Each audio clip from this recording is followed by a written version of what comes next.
وہ عمر جس کے اعداء پہ شیدا سقر، اس خدا دوست حضرت پر لاکھوں سلام، فارق حق و باطل امام الہدا، تیغ مسلول شدت پر لاکھوں سلام۔ حضرت ابن عباس رضی اللہ تعالی عنہما سے روایت ہے کہ حضور علیہ الصلاۃ والسلام نے ارشاد فرمایا: لقد استبشر اہل السماء باسلام عمر۔ امام حاکم نے مستدرک کے اندر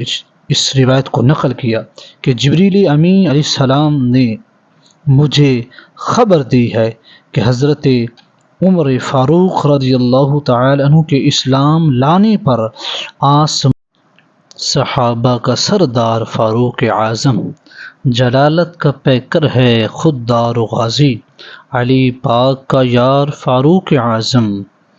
حضرت عمر فاروق رضی اللہ تعالی عنہ مراد رسول ہیں۔ معلوم ہوا کہ سارے صحابہ مرید رسول ہیں اور حضرت عمر فاروق رضی اللہ تعالی عنہ مراد رسول ہیں کہ آپ کو اسلام کی عزت کے لیے خود مصطفیٰ نے خدا سے مانگ کر لیا۔ ساری دنیا خدا سے مصطفیٰ مانگتی ہے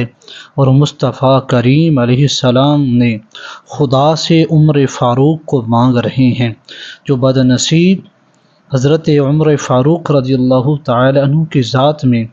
عیب لگاتا ہے، وہ دعائے مصطفیٰ میں عیب لگاتا ہے اور عطائے مصطفیٰ سے کیڑے نکالتا ہے، کیونکہ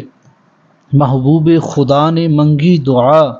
اللہ نے کیتا عمر عطا، جڑا آکھے عمر مراد نہیں، وہ دے کلمے دا اعتبار نہیں۔ حضرت عمر فاروق نے نعیم بن عبداللہ کے کہنے پر کہ تیری بہن اور بہنوئی تو اسلام قبول کر چکے ہیں، نبی کریم علیہ السلام کو قتل کرنے سے پہلے ان کی خبر لے، اپنی مونچھوں پر ہاتھ پھیرا، غصے سے لال پیلا ہو کر سیدھا بہن فاطمہ کے دروازے پر گئے، اور جب بہن کو خوب مارا، زخمی کیا، پیٹا، لیکن بہن نے صاف الفاظ میں عمر کو بتا دیا: تو ہو کے ترش رو ہمیں گالی ہزار دے،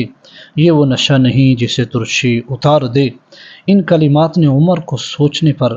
مجبور کر دیا کہ یہ بہن جو میرے سامنے بولتی نہیں تھی، اب اعلان کہہ رہی ہے کہ ہم تجھے چھوڑ سکتے ہیں لیکن واللیل کی زلفوں سے غداری نہیں کر سکتے۔ تو کہا اگر ویڈیو اچھی لگے تو اس کو لائک کریں، کومنٹ کریں اور چینل کو سبسکرائب کریں۔ جزاک اللہ خیرا۔ السلام علیکم۔